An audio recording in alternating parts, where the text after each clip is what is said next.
Bismillahirrahmanirrahim. Alhamdulillahirabbil alamin. Wassalatu wassalam ala Rasulillah wa ala alihi wa sahbihi ajma'in. Subhanaka la ilma lana illa ma 'allamtana innaka antal alimul hakim. Wa la hawla wa la quwwata illa billahil aliyyil azim.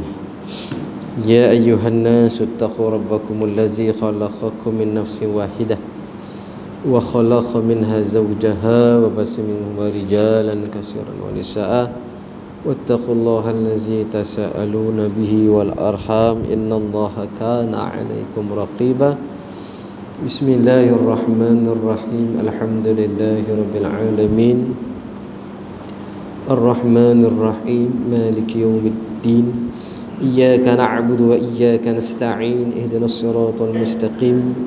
صراط الذين أنعمت عليهم غير المغضوب عليهم ولا الضالين. آمين آمين آمين يا رب العالمين. الحمد لله رب العالمين. الحمد لله على كل حال. Pada minggu ni kita sambung pengajian Al-Amani. Kita terus pada perbahasan 2 minggu lepas kita bercakap berkaitan dengan bacaan Al-Fatihah.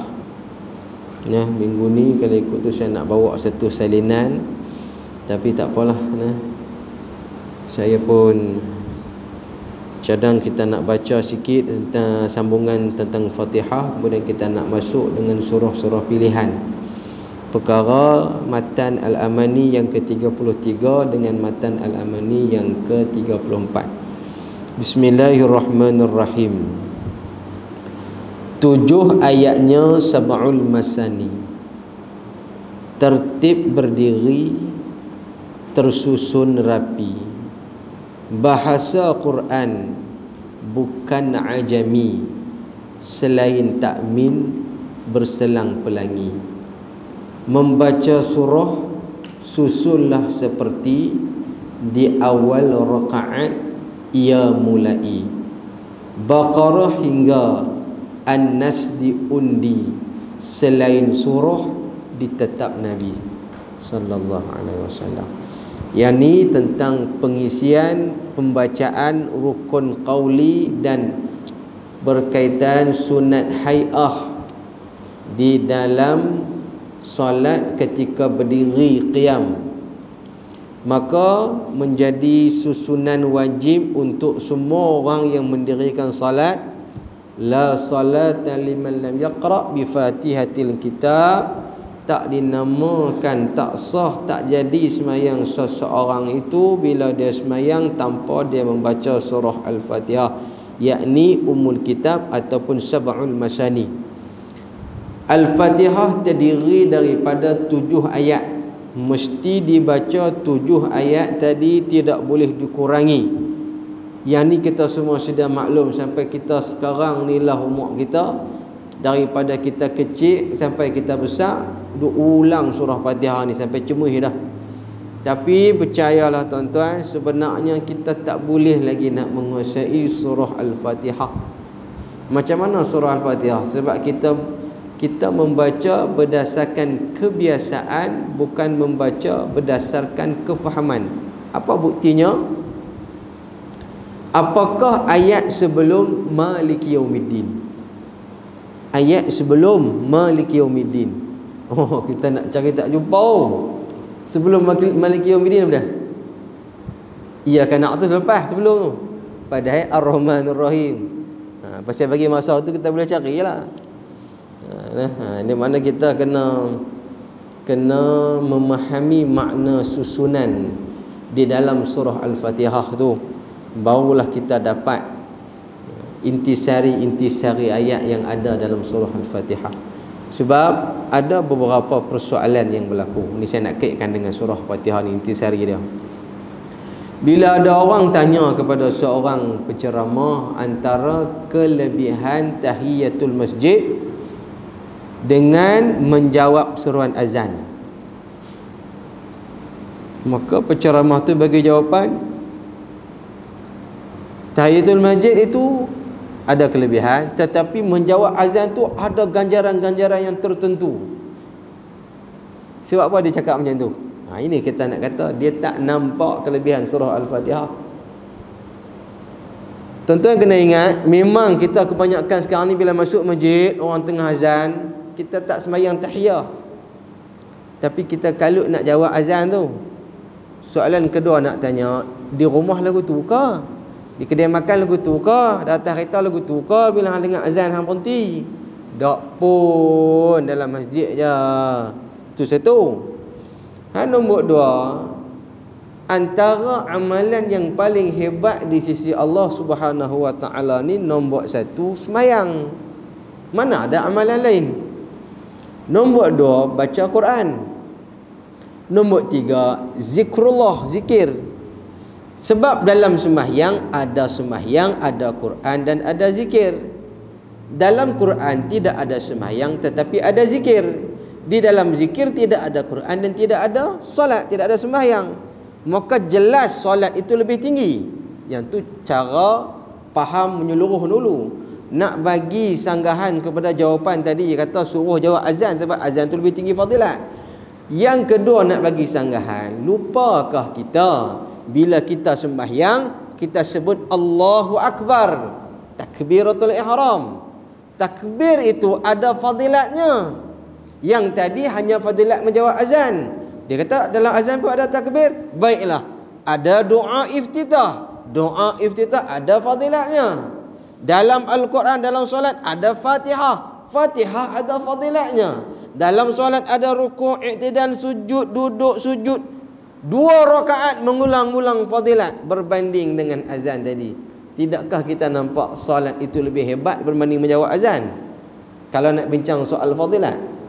Bahkan kalau kita berdiri lama, duduk lama dengan tidak ada apa-apa, sengkang waktu melebihi seteguk air dalam perbahasan kita, menggugurkan suruhan untuk mendirikan tahiyatul masjid. Tak boleh dah sembahyang tahiyatul masjid kalau kita piduk jawab azan tu. Dia kata, ustaz, sama juga kalau kita sembahyang tahiyatul masjid, kita tak boleh nak jawab azan. Tidak. Ulama sebut selepas bagi salam lagi, ulang semula apa yang disebut oleh muazzin, maka dia mendapat pahala sama macam mana pahala muazzin tadi. Bukankah itu yang kita cari? Jadi bila kita solat tahiyah, dapat ke semua, dapat fadilat besar, dapat hukum, dapat segala-galanya. Tapi bila kurang jelas, kita sibuk nak berpura-pura menjawab azan depan khalayak ramai, sedangkan kita meninggalkan satu adab. Bila masuk rumah Allah ada tahiyatul masjid. Bila masuk rumah Allah niat i'tikaf. Itu ada, kena jaga yang tu. Kita main rumah orang, jagalah, jangan terus-terus masuk pergi ke dapur, pergi buka peti air sendiri. Dia kata, pergi mana ni? Tak apa, saya boleh ambil air sendiri. Bukan bak tak apa, ni rumah aku. Oh, dia tak apa. Saya baju air. Mana boleh? Dia kata, tak, pasal baju air ni ada kelebihan dia. Tuan rumah tak payah buat. Ingat tuan rumah tu dia buka pintu belakang, terus keluar, lajak terus. Sebab apa? Tak faham adab. Ini kita kata ni, secara susunan kita nak menyusun sesuatu tadi berdasarkan aulawiyat.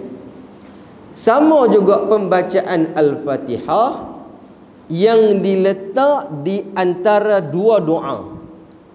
Kita baca doa Al-Fatihah. Di situ doa tu.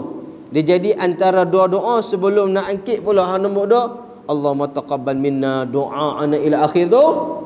Di situ Fatihah diletak. Persoalannya, Fatihah pada ketika itu nak diangkat tangan ataupun tak diangkat tangan. Kita dah bahas dah benda ni. Nak angkat ke tak payah angkat? Yang mana lebih bagus, nak angkat ke atau bagus tak angkat ke? Maka kita tengok susunannya. Kalau bacaan tadi menganggap sebagai bacaan Al-Quran, maka perempuan haid tidak boleh membaca Al-Quran. Tapi kalau kita menganggap bacaan tadi sekadar zikrullah, maka perempuan haid boleh mengulang-ulang zikrullah sebelum tidur, sebelum berdoa.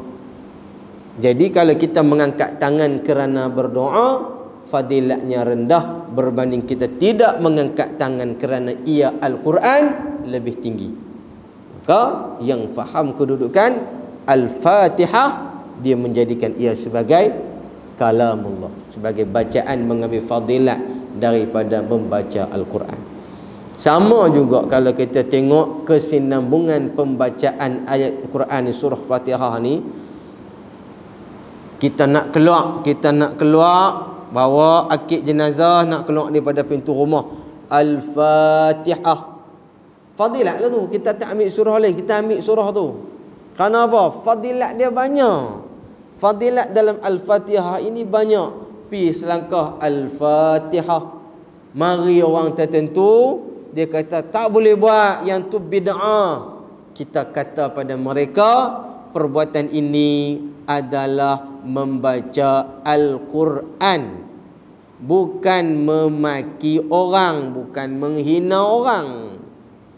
Maka jalan kita menyebut membaca Al-Quran ini sebagai jalan yang terbaik. Dah tu nak langkah naik motor, boleh sebut bismillah tak? Dia kata boleh. Boleh celah mana? Zaman Nabi mana ada motor? Nak jawab ke mana?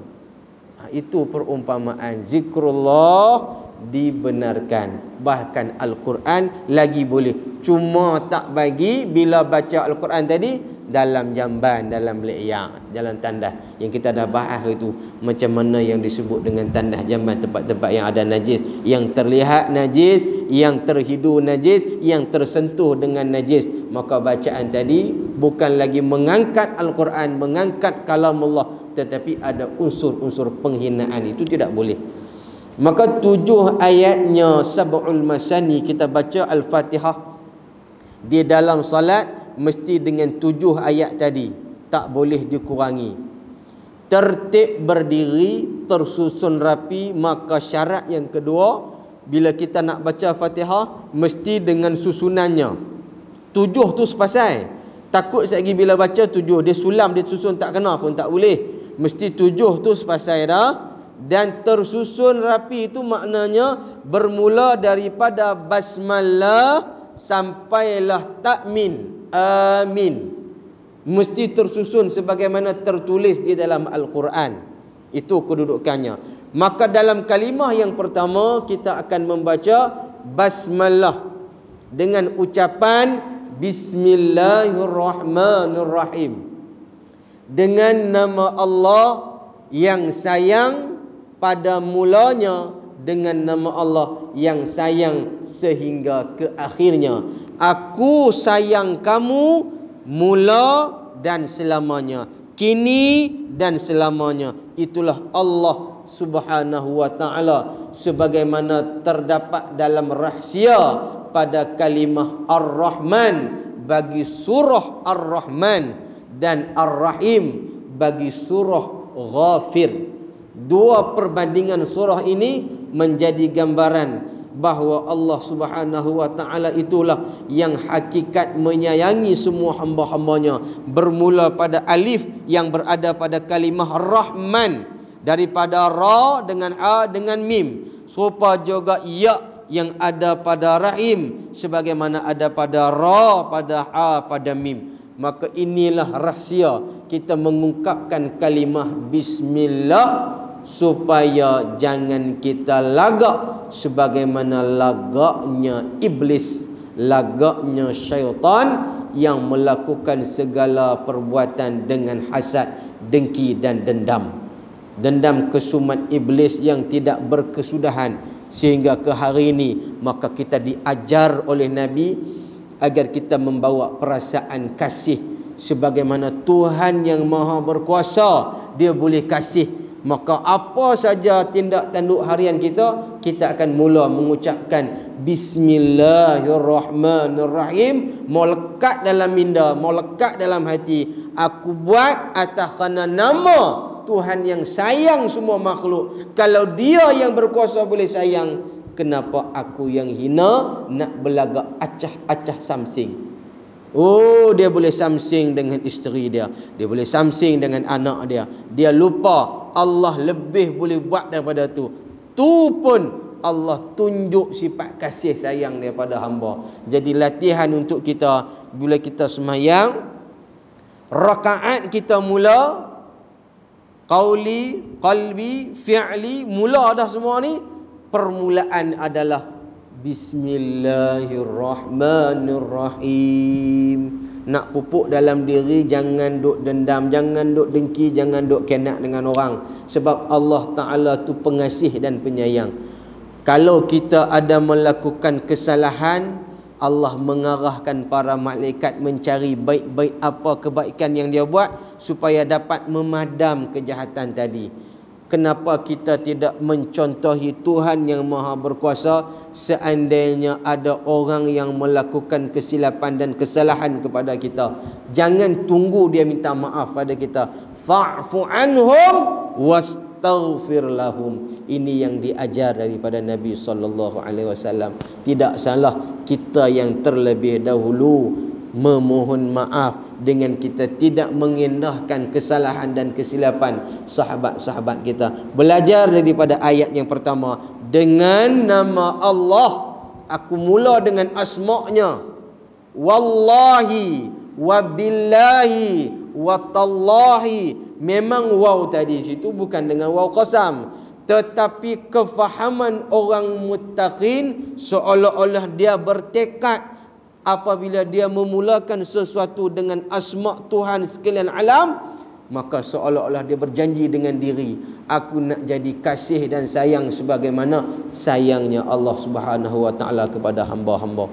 Ini kita latih. Selalulah kita bila baca bismillah dalam keadaan rendah diri. Kita buat sikap ini kepada suami, kita buat sikap ini kepada isteri, kita buat sikap ini kepada anak-anak kita. Sebab kita nak bina keluarga mawaddah, keluarga sakinah, tenang, kebahagiaan, kasih sayang, semua ada. Sebab apa?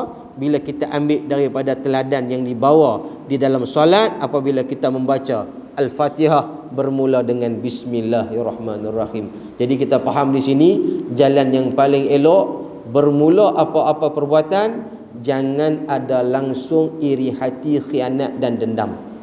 Yang tu kita bagi elok dahulu. Tak kira lah dalam kerja buat kita ke, jiran tetangga ke, di tempat kerja ke, pejabat ke apa ke, jangan langsung ada bab dendam ni, bab dengki dengan orang. Jangan. Satu, bila kita baca ni kita faham dah, kita mula dengan penuh kasih sayang. Lepas pada tu kita sambung. Sambung tu sebagai Allah nak beringat, apa saja yang hang buat, aku yang memberi nikmat. Kita mula dengan jalan kita membaca tahmid sebagai tanda bersyukur kepada Allah. Alhamdulillahi Rabbil Alamin. Yang tu dulu. Bila kita dah janji dah, kita kata aku nak jadi lembut, nak jadi baik, nak jadi sopan, lagu mana kasih sayang Allah. Lepas tu sambil duk teringat, kalau aku sombong pun tak guna. Sebab apa tak guna? Segala sesuatu ini adalah milik Allah Subhanahu Wa Taala. Sebagaimana yang dibahaskan oleh para alim ulama, kedudukan syukur ini ada 4. Kedudukan salam terima kasih ini ada 4. Sama ada kita memuji dengan antara Khaliq Qadim dengan Qadim. Tuhan, puji Tuhan. Innallaha ala kulli syai'in qadir. Tuhan kata dialah Tuhan yang Maha Berkuasa. Tuhan mengangkat diri dia, Tuhan puji diri dia. Yang tu jelas kembali kepada Allah. Ataupun Allah memuji makhluk. Qadim kepada hadis sebagaimana Allah memuji baginda Nabi sallallahu alaihi wasallam. Hakikat pujian tadi bukan untuk Nabi, juga kembali kepada Allah yang memberi segala sesuatu kepada Nabi. Nabi itu juga makhluk Allah. Ataupun yang ketiga, puji hadis kepada Qadim, makhluk yang memuji kepada Allah. Sebagaimana kita berdoa, kita menyeru, kita berminta kepada Allah, semua dengan lafaz kita memuji Allah. Dan memang terang-terang pujian itu dikembalikan kepada Allah. Kita kata, Tuhan, langit bumi ini Engkau punya, Tuhan. Engkau Tuhan yang maha hebat, tak ada yang lebih hebat daripada Engkau. Engkau Tuhan halim semua makhluk. Faham yang tu? 3. Jelas memang kembali pada Tuhan. Hak nombor 4 tu pun sama juga. Manusia puji manusia, makhluk puji makhluk, hadis kepada hadis, hak baru kepada hak baru, juga kembali kepada Allah Subhanahu Wa Taala. Cumanya nasihat ulama tasawuf, apabila kita mendengar orang puji kita, Jangan kita membiarkan dia merendang-rendangkan pokok pujian tadi. Oh, hang bagus, anak hang mengaji macam mana hang ngajak. Boleh semua masuk universiti no. Kerja semua kemas-kemas no. Dia kata aku gitulah, buat macam hang juga kan. Tapi rezeki Tuhan lah tu. Jalan sembang tu dia tak potong tu tak mau potong. Potong yang diajar oleh Imam Ghazali rahimahullahu taala, kita mengalih pandangan. Oi sat. Tengok benda buat kalut, tengok benda lain. Dia kata hang ni janganlah duk tengok ke lain, aku nak cerita ni. Hang bagus. Semayang tak tinggal, boleh beribadat elok, mulut tak mengumpat orang. Kalau dia masih lagi nak memuji kita, jalan yang kedua, kita mengubah tajuk daripada apa yang dia cakap bab dia puji kita tu. Wih, hang dulu dia cakap lagu tu ni, aku nak cerita kat hang ni. Tukar tajuk. Kita nak PRU bila? Kalau ke PRU pula dah. Kita nak pilihan raya bila? Anda fikir nak undi siapa? Duk buat. Dah tak sudah kira lagi politik. Ni aku nak cerita ni, hang ni bagus. Maka buah terakhir yang dibawa oleh Imamul Ghazali, dia suruh kita cekak tanah, hembok depan dia. Sambil duk abak kat dia, hang nampak tanah yang aku pegang ni. Hang tu daripada tanah, aku pun daripada tanah. Yalah hang tu daripada mani mak pak hang, aku pun daripada mani mak pak aku. Tapi hakikat kita ni semua daripada tanah. Tanah dengan tanah ni duk belagak apa, tak boleh buat apa pun. Hang puji aku pun tak guna, aku puji hang pun tak guna. Buat apa kita duk puji kita kalau kita lupa pada dia yang Maha memberi. Allahus Samad. Dia dengar tu, dia kata, "Weh, hang mengaji pondok mana ni? Kemah sangat ni." Malam Selasa ni memang mengajak masjid tunang, kemah sangat dia dengar. Dan itu memang cara yang dibawa oleh Imam Ghazali, supaya kita jangan sombong, jangan terus biar orang muji kita lagi biar. Dia sengak begitu, jangan.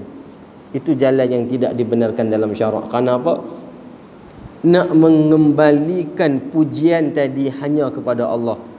Sebab tu dah sebut dah, kita sebut paling elok bila kita bersyim, jangan semata-mata alhamdulillah berhenti tentu. Sambunglah bagi sudah Rabbil Alamin macam dalam Fatihah. Ataupun tambah lagi ala kulli hal, Allah Ta'ala dalam semua keadaan dia punya. Cukup. Terbaik dah tu. Bila puji dengan kita makna tahu dah segala sesuatu yang kita dapat ini adalah daripada Allah Subhanahu Wa Ta'ala. Cantik. Allah ni bila buat satu benda tu, dia tahu sukat kemampuan kita. Allah tahu la yukallifullahu nafsan illa wus'aha. Dia tahu takat mana kita boleh pergi, takat mana kita mampu jangkau. Kita tengok dalam azan, Allahu akbar, Allahu akbar. Pi asyhadu an la ilaha illallah, asyhadu anna Muhammadar Rasulullah dua kali. Hayya 'alas salah dua kali, hayya 'alal falah dua kali. Lepas tu apa pada tu? Dia ulang lagi. Allahu akbar, Allahu akbar. Dah sebut dah tadi. Sebut lagi buat apa? Sebab nak habaq hakikat semayang tu nak besarkan Tuhan. Hakikat semayang tu nak besarkan Tuhan. Serupa dengan Fatihah tadi. Dia sebut dah dalam ayat 1. Bismillah, dengan nama Allah yang kasih hang mula, yang kasih hang sampai bila-bila pun. Lepas puji Tuhan, Tuhan kata, ingat lagi dah aku sebut tadi? Aku sayang hang jangan buat sampai aku bakar dengan dalam neraka. Hang ingat ada aku sebut ni, aku sayang hang jangan buat perangai yang aku tak suka.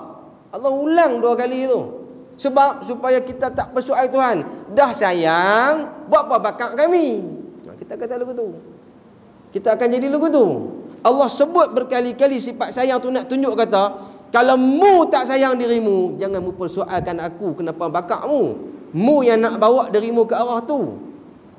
Yang kita dah sebut dah, yang Allah Subhanahu Wa Ta'ala bakar, bukan Allah membakar kerana kebencian, tetapi Allah nak memadam dosa-dosa yang terpalit pada tubuh seseorang dengan dijilat, dengan dibakar oleh api neraka. Waliyazbillah. Kita tak mau sampai peringkat tu. Tak maulah sampai Allah Ta'ala padam dengan jalan tu. Kita juga tak mau kalau boleh Allah padam dengan jalan mengkiparatkan.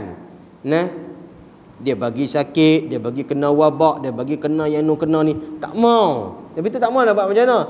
Berusaha sebaik mungkin jangan merancang untuk dalam melakukan maksiat, dalam melakukan dosa. Bangkit celek-celek mata, apa aku nak kata kat dia ni? Oi, dia ni hari tu aku lalu tepi dia kata kat aku. Hari ni aku nak kata kat dia balik. Duk rancang buat benda nakal itu tak bagus. Sebab kalau kita rancang ke arah keburukan, kita seolah-olah tak gemar membina akhlak sebagaimana akhlaknya penghuni syurga yang digambarkan oleh baginda Nabi sallallahu alaihi wasallam. Jadi bila kita tengok dalam ayat yang ketiga ni, Allah nak bagi peringatan, buat apa-apa pun bagi ada sayang. Macam mana nak mula perasaan sayang tu? Kita berlatih sampai orang kata, ish, aku kenal dia ni lama dah, tapi payahlah nak jumpa dia muka masam. Sampai orang tak pernah tengok muka kita masam. Yang itulah cara orang yang dalam keadaan disayangi, orang yang berada dalam dakapan cinta Allah, dalam dakapan ibadah, hidup dia senyum manyang. Kita banyak membuat latihan agar jangan bermasam muka, jangan bermuka bengis. Buat latihan dalam keadaan senyuman, buat latihan dalam keadaan kegembiraan, seolah-olah kita mengikut Nabi sallallahu alaihi wasallam. Ini latihan yang paling penting. Supaya apa tuan-tuan? Kita berlatih jumpa anak-anak muda, jumpa cucu, jumpa anak nakan, jumpa siapa-siapa jiran tetangga, manis muka, assalamualaikum. Buat lagu tu. Sebab apa? Menggambarkan kita rasa diri ini disayangi oleh Allah. Kalau kita buat perangai dalam keadaan gundah gulana, serabut masai apa semua tu, seolah-olah dia rasa aku tak pernah Tuhan sayang aku. Sebab apa tak pernah? Memang kita tak berlatih ke arah tu, tak tunjuk sifat minat nak tunjuk sayang tu. Kita berlatih diri, mari masjid, jumpa kawan, senyum. Orang kata dia ni duk renyih, manjang, sakit lah. Biar orang nak kata tu, sebab kita ikut sunnah Nabi. Sebab ada satu persepsi yang salah. Kalau banyak renyih ni, dia kata tak matang. Dia orang matang ni, mau keni, mau tajam, hidung mau kembang, tu matang lah tu. Orang bagi salam pun dia, Waalaikumsalam. Macam tu orang matang. Siapa ajak kita pernah sebut lagu tu? Dia kata kenal lagu tu. Tidak, dia bab main dengan kita. Dia kata Assalamualaikum. Khabar no? Baik. Oh, ingat tentera ke apa? Duduk dalam baris. Jangan jadi lagu tu. Sebab kita bawa akhlak Nabi. Nabi membawa dengan sikap kebahagiaan. Macam mana kita nak membahagiakan suasana Islam, bi'ah Islamiah. Balik rumah nak kata apa balik dah? Oh, itu tak nampak aku balik. Duk tanya lagi. Jenis tu pun tak mau tu. Abah balik dah ke? Ya, abah balik. Awak tunggu ke? Awak tak pergi sembahyang sekali. Nak pergi dah abah tadi, cari selok tak jumpa. Dia pun pandai cakap. Makna apa? Kita bawa suasana tu kegembiraan dengan kawan-kawan, dengan kawan tempat kerja. Macam tu. Dengan nilai-nilai senyuman, nilai-nilai kasih sayang. Orang nampak kita hidup ni dengan suasana yang gembira. Orang kita mai duduk kat meja nak makan dengan mereka, kata, oh, beranginya hang mai. Seronok berangi rasa tadi tak segak. Hang mai jadi segak. Bahkan lagi elok kalau orang duduk sembang bersama kita, dalam masa dia duduk mengumpat tu, dia tak jadi mengumpat. Pasal apa? Dia tahu kita jenis tak mau benda yang perpecah belah, bawa masalah. Benda yang kecil-kecil pun dia nak bawa jadi isu besar. Apa baru ni apa lepas kata tak boleh zikir dah akhtisna tu. Ada harulah. Dia pun nak padam habis. Nak padam habis apa yang boleh? Ambil bantai, tepuk-tepuk lena. Siapa pun tak kacau dia tak. Senang kita apa betul juga duk baca ni tak boleh, ni tak boleh, lena senang. Benda tu tak ada apa pun syirik, tak ada celah mana pun syirik, tapi tak tahu nak cari point tak mana tu. Nak point nak bagi tak boleh buat.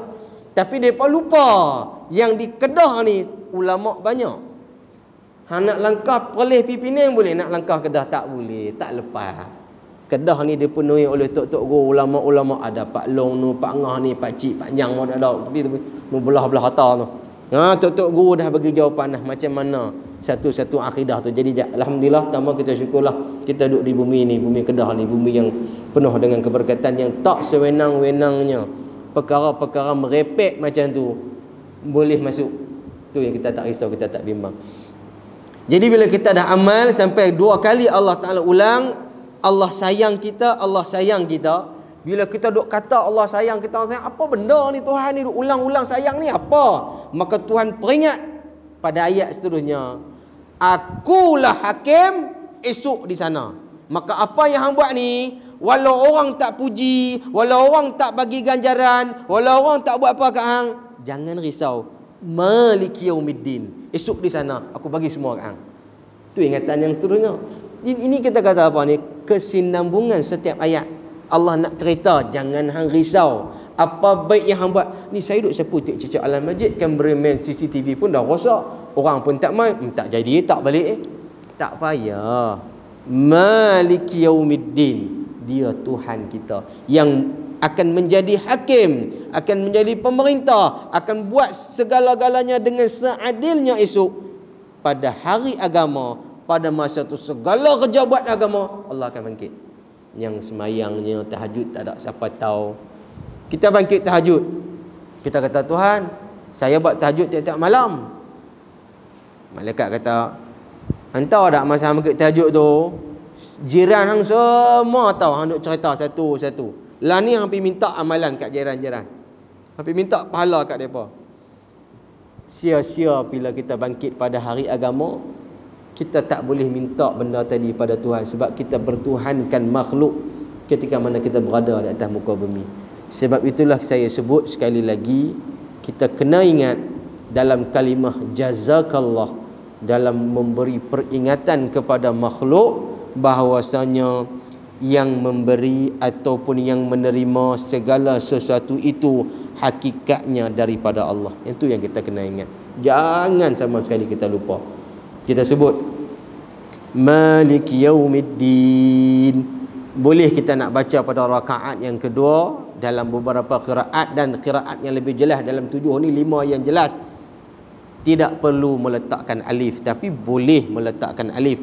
Dan pembacaan kita dah makruf dah di tanah Melayu Malaysia ni, di Kedah ni khususnya, Maliki yaumiddin. Ada bacaan macam Malikin Nas dalam surah An-Nas, Maliki yaumiddin, ada qiraat yang seperti itu. Tetapi tidak menjadi permasalahan kita meneruskan pembacaan Maliki yaumiddin rakaat pertama, rakaat kedua Maliki yaumiddin. Itu dibolehkan. Sebab apa? Nak menjadikan gambaran Allah itu Tuhan untuk segala-galanya. Dialah yang akan menjadi raja. Dialah, tak ada dah yang lain. Kenapa Allah Ta'ala kata macam tu? Supaya apa yang kita buat di atas muka bumi ni, walaupun tak ada orang tengok, tak ada orang nampak, sambil semayang Maliki yaumiddin. Oh, betul. Yang aku buat tadi tak ada siapa tahu, tapi dia tahu. Allah tahu aku buat tu. Kemudian Tuhan sambung. Ni cerita Fatihah ni. Dah kita rasa okey, Tuhan tahu. Aku buat dengan sayang, aku puji Tuhan, aku seronok semua ni Tuhan bagi kat aku. Ya Tuhan, aku sayang. Aku tahu segala yang aku buat ni semua hang akan tanya esok, hang akan bangkitkan esok. Iyyaka na'budu wa iyyaka nasta'in. Dah hang faham yang tu, jangan minta kat orang lain. Hang sembah aku, hang minta kat aku. Itu cara susunan ayat dia tu. Hang sembah aku, jangan minta kat orang lain. Jangan pula hang minta kat aku, hang pergi sembah orang lain pun tak mau juga. Di sini kena pemahaman tauhid yang kuat. Bila kita faham ayat Fatihah, iyyaka na'budu, abdi, kita mengabdikan diri, menyembah Allah Subhanahu wa taala. Sembah dengan makna apa? Bukan bangkit kerana ada orang nak menilai kita. Bukan bangun beribadah sembahyang ni sembahyang. Tapi bila kita rakam sembahyang dia tadi, rukuknya tidak ada tumaknina, i'tidal cepat kelang kabut, sujud tak ada nak baca subhanallah, dah lipat kaki duduk antara dua sujud. Semayang tadi nothing, jadi kosong, tak ada apa esok depan Tuhan. Jangan macam tu. Kalau kita nak jumpa Tuhan, orang bagi ibarat kat kita. Ni satgi dalam masa pukul 9 malam, Menteri Besar Kedah nak mai rumah hang. Dia pun teringin hang nak suruh bagi kat dia satu hadiah. Kita pun tak apalah, sekali saya nak bagi retah ni selai kat dia. Enggak lagu tu bukan? Kita tahulah dia tu menteri besar. Nak pula kalau kita tahu buah hati kita, metua kita nak mai. Metua kita nak sambut birthday, nak sambut hari jadi. Dia kata nak lah nak menantu bagi hadiah. Kita pun balut. Dia pun buka balut, rupanya ada garam dengan gula. Gambar apa tu? Amat albab lah, gambar apa tu? Oh, dia buat lagu tu, buat meme pula. Apa mentua kata? Awak buat macam ni. Awak buat macam ni. Kalau mentua tu pun kita rasa gayak nak buat macam tu punya kelaku. Dengan Tuhan takkan semayang hang lagu tu. Kelang kabut duduknya, berdirinya. Telekung tu pun pakai cincai-cincai. Kain pelikat pun ikut dan saja lipat. Saban jubah tak ada di badan. Takkan macam tu hang nak serahkan diri hang. Hang lupakan masa hang semayang tu, hang duduk dengan dia, hang sedang berhubung dengan Allah. Buatlah yang terbaik. Bila buat yang terbaik, iyyaka na'budu, hang bagi yang terbaik, wa iyyaka nasta'in, hang akan dapat yang terbaik. Pasal apa aku jadi takat ni saja amalan? Padan takat tu yang ibadat hang. Puasa sunat hang, semayang sunat hang, takat tu je. Hang nak minta lebih tak sampai. Sebab na'budu hang selayak dengan nasta'in pada hang. Itu umpamanya. Umpamanya macam tu. Pasal apalah ada tiga kadang kawan-kawan, Ustaz nak tanya ni anak saya jadi macam ni Ustaz. Saya kata macam ni lah kak. Kak tengok hubungan kak dengan Allah. Orang lain pun ada juga masalah. Tapi kenapa kak ditimpa macam tu? Suami sampai tak mau pergi kerja. Ada ni dapat aduan, dapat berita. Tak mau pergi kerja. Dia sarah bini dia pula. Dia sarah lelaki dia pula. Dia pun bukan kerja apa pun. Macam tadi pun dia kerja ada cleaner ya. Sebab lelaki tak mau pergi kerja. Pasal apa jadi tu ni? Hubungan dengan Tuhan tak elok. Lelaki tu pun tak mau semayang, tak mau jaga. Isteri tu pun tak mau semayang, tak tutup aurat bagi elok. Bila hubungan hang tak elok Tuhan, hang nak minta satu jalan dengan perbuatan hang seolah-olah hang dah menjadikan Tuhan tu lagu kuli hang. Tuhan bukan majikan kita.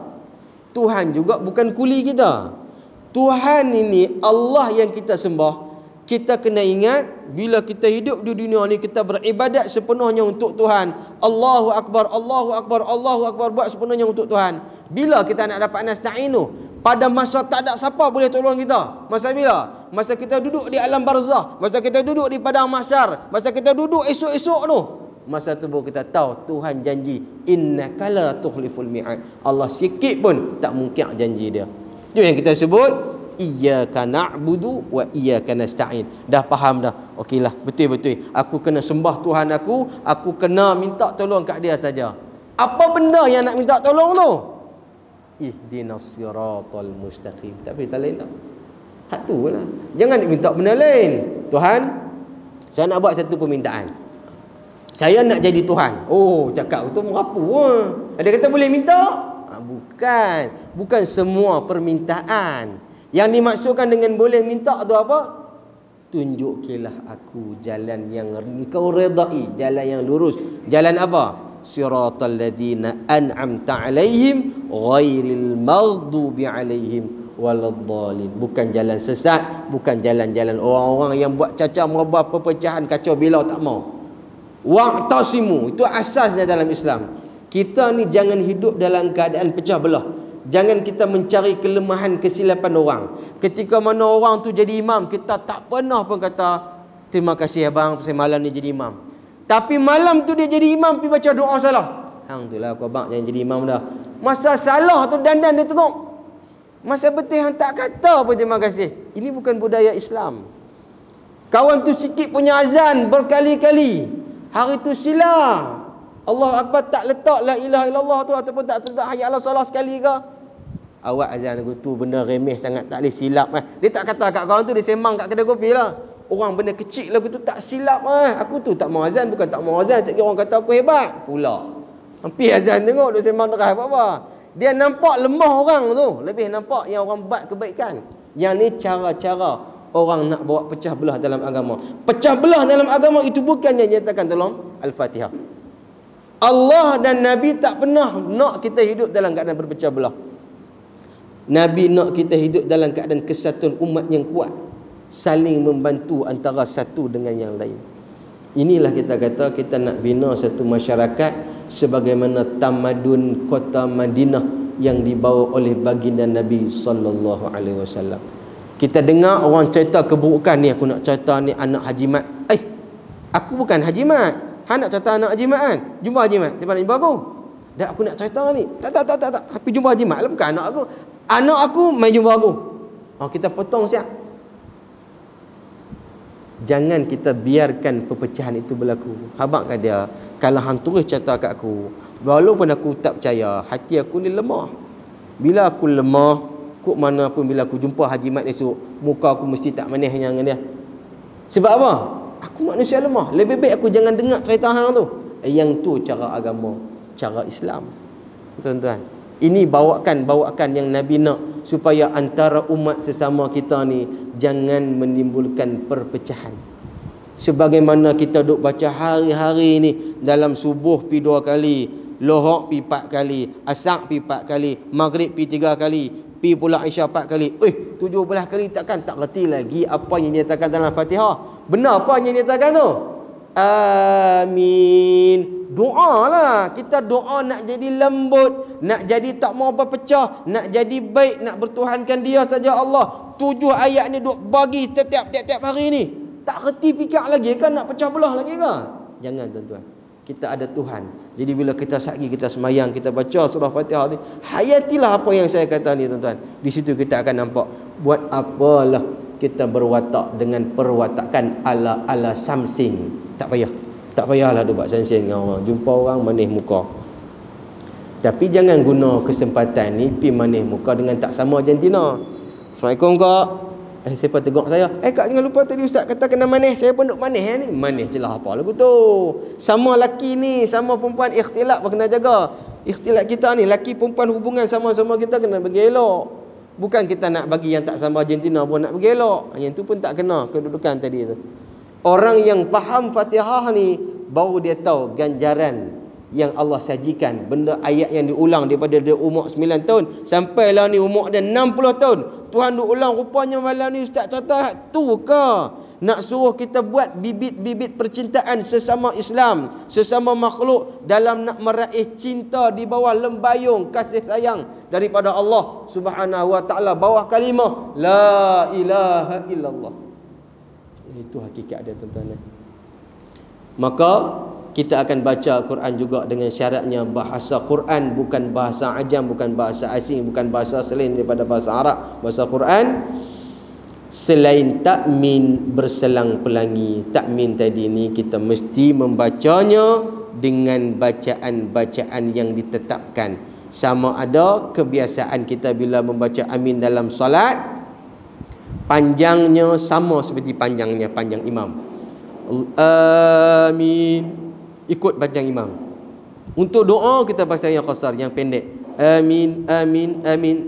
2 perbuatan yang membadai. Walaupun ada lagi pembacaan secara idgham dengan imalah. Tapi yang ghalibnya di tanah Melayu kita ni akan baca yang panjang untuk takmin salat, untuk takmin Fatihah ni, dan membaca yang pendek bagi takmin ketika membaca doa di luar daripada solat. Ini memadai untuk kita tuan-tuan. Mudah-mudahan apabila kita membaca surah Al-Fatihah dalam perasaan yang memahami setiap baik-baik yang disampaikan oleh Allah, baru kita nampak yang aku nak pupuk sekarang ni tunjuk rasa menjadi umat kepada Nabi Muhammad, hamba kepada Allah Subhanahu wa taala. Jangan sombong sama sekali. Jangan sombong tuan-tuan. Ni latihan saya didik diri saya, tuan-tuan didik diri tuan-tuan, ajar diri jangan sombong. Yang paling kita jangan sombong, saya ulang ni. Jangan sombong dengan anak cucu, jangan sombong dengan menantu. Jangan sombong. Sebab apa? Anak kita bukan tandingan kita, cucu kita bukan tandingan kita. Lagu mana pun salah mereka, ingat Allah Maha Memaaf, Allah Maha Kasih. Kenapa aku nak herdik? Kenapa aku nak hina anak aku? Sebab apa? Itu bukan tandingannya. Cukuplah abang, adik, jangan buat macam ni. Kita ajak anak cucu kita dengan perbuatan yang dibawa oleh baginda Nabi sallallahu alaihi wasallam. Baik tuan-tuan, kita henti di sini. Ada apa-apa persoalan daripada tuan-tuan dalam pemahaman surah Fatihah ataupun apa-apa lain pertanyaan berkaitan hukum fiqh, tauhid dan tasawuf yang tuan-tuan nak selitkan di sini? Ada siapa-siapa nak tambah apa?